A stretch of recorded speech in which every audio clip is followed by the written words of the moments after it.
Amaritan bigarren egunez ez dute postarik jasoko, errepidea moztuta dago. Gauean Zadorra ibaiak gainezka egin zuen bertan. Que se desborda cada 2x3 y no puede entrar al pueblo. Azken orduetan ibaiaren maila jaitsi eginda eta dagoeneko kontrolpean dago. Halere Tresponde inguruan urak errepide hartuta dauka oraindik.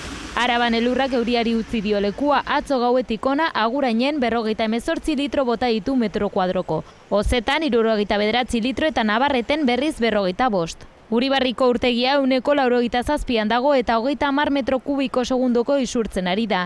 Elur erauntxiaren arrastoa nabaria da Lautadako herrietan. Arroiaben bizilagunek etxeko sarrera garbitzen dihardute eta argindarrarekin arazoak dituzte oraindik. Pero ahora mismo desde luego no hay luz en casa. Gasteizen tranbia arazorik gabe dabil gaur, baina oinezkoek ez hainbeste. Quieras que no, tienes que ir con un bastón para sujetarte, si no vas al suelo. Errepideetan Opakoako mendatea itxita egon dago itz osoan, lanak izan dituzte elurra kentzeko. Ahora 1,5 metros sí que habrá de altura.